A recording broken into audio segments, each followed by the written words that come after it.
Isa na namang low carb lutong bahay para sa inyo. Ito yung ating chicken pastel. Mukha lang siyang complicated, pero madali lang tong lutuin. But before anything else, if you want to learn more low carb lutong bahay, grab a copy of my recipe ebook, PM nyo lang po ako for details. At ito na nga, magsa-start na tayo. Itong mga potatoes, carrots, hot dogs, and mushrooms ay pinrito ko na to. Pinrito ko to sa coconut cooking oil. Tandaan na mga ito ay nasa caution list. So, nasa option nyo na kung isasama mo to or hindi. And we will set this aside for now. Start na tayo magluto by adding butter sa ating mainit na kawali. Take note, this is butter at hindi margarine. Magkaiba po sila. Next one is maglalagay tayo ng onion at igigisa rin natin to until maging translucent ang mga ito. Huwag din kalimutan maglagay ng garlic. Ngayon, tuloy lang natin ang paggigisa and after a few minutes, pwede mo nang ilagay dito yung manok. Yung ginamit ko dito is yung chicken thigh and leg. Pero kung ibang part ng manok ang gusto mong gamitin, pwede naman. Isa sa magandang options na gamitin dito is yung chicken breast para mataas ang protein. And now, timplahan na natin to ng patis at saka ng paminta. Adjust mo na lang tong mga pang-season na to according to your taste. Haluin lang to ng mabuti and hayaan mo lang to nakasalang para ma-absorb yung ating mga seasonings. And after around mga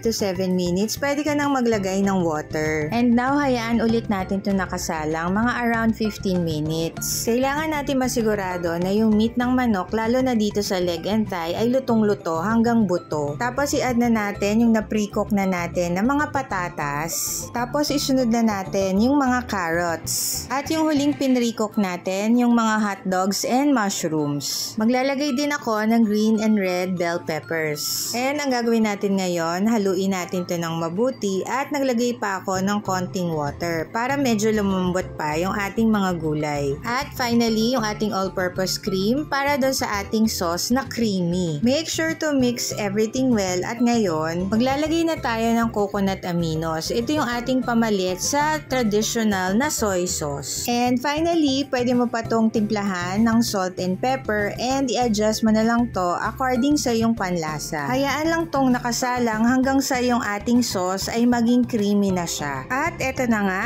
ang ating low carb lutong bahay na chicken pastel. Pakilista na lang or paki-screenshot itong ingredients na ating niluto today na chicken pastel. Perfect recipe to para sa mga nanay na naka-low carb na nagluluto lang ng isang common ulam for the whole family. Hindi ba sa low carb, masarap na, nutrient dense pa. Follow me for more!